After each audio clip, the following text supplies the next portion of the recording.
All right, here's a good problem. It says the graph summarizes the test scores of 50,000 students. So here's the graph above. These 50,000 students took a test. The data is normally distributed with a mean of 81. So right here in the middle, we know there's an 81 and a standard deviation of 2.5. So I know 83.5 here, another 2.5 would put me at 86, another 2.5 would put me at 88.5, and then we could go backwards and so forth. Now, let's see what it's asking though. It says identify the regions under the curve where only the data are approximately 23,750 students are located. So we've like, oh, well, maybe it's just in this section here, or maybe it's this section plus this one, or maybe it's just this, and this section. Okay, this is an interesting question. So, how are we going to go about this? Well, here's what I need to know. If I think of my normal curve, now here's your normal curve. We know that there's 34.1% right in here is 34.1% of our data. On the other, we look at the normal curve right here is what? 13.6%. So we go back here, 13.6% of those 50,000 are in that section. And then you got what? 2.2% and then 0.1%. Okay. So we don't have a large percentage right here, only 2.2%. So 2.2%, that wasn't very clear. 13. So what I'm going to do is figure out how much is in each part. Now, here's the problem. I know these numbers a little bit off the top of my head. We don't have this graph. We don't have that given to us, but we do have Desmos. So I am going to show us in Desmos of how to get that. Okay. So first I'll answer the question if that's all you really want here, but then let me show you how to use Desmos to get that, which is actually very interesting.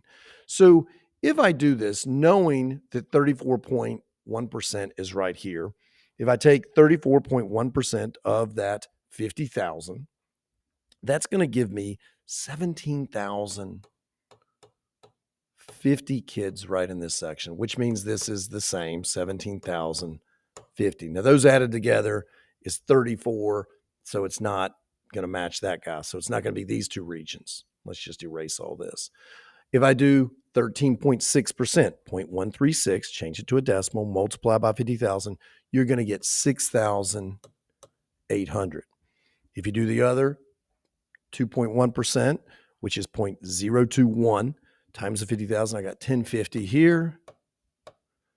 And then here, if you do 0.1, well, that's just obviously going to be 50. So which of these are going to add to give you 23,750?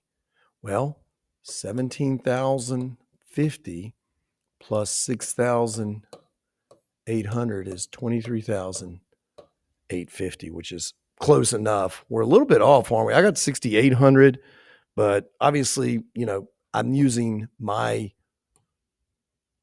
13.6 and maybe it's really 13.5 something. So these are the regions they want. They want you to say, hey, this guy and this guy. So 5 and 6 together. But notice you could do more than that. We could do, let me erase this, 5 and 6 together add up to that. But 4 and 6 add up to it also, don't they? As would, if you wanted, you could do, because this is 6,800, 3 and 5 would add up to it. And who else? 3 and 4, obviously. 3 and 4. So any of these answers that you give are going to be correct. All of them are going to work. Okay, so there's the answer. As long as you highlight any pair, 5 and 6, 4 and 6, 3 and 5, or 3 and 4, they're going to give you credit. But now let's go and figure out how to do this. Okay, this is very interesting, Desmos. If I go to Desmos and I come in here, what I'm going to do, I'll move this out of my way. I'm going to hit my little bit here and I want to go to functions. And as I scroll down the functions, you're going to see something right here, distributions, normal distribution, please. And it gives me this normal distribution. And I can just go ahead and close my parentheses so it'll give me a normal distribution. There it is there. And if I just click the plus sign, here we have this. There's my nice little pretty picture, right? Now, what I can do is click right here, find cumulative probability. I can go from 0, move this. We're always having to move things. 0, well, not comma, my fault. Back that up. Exit out.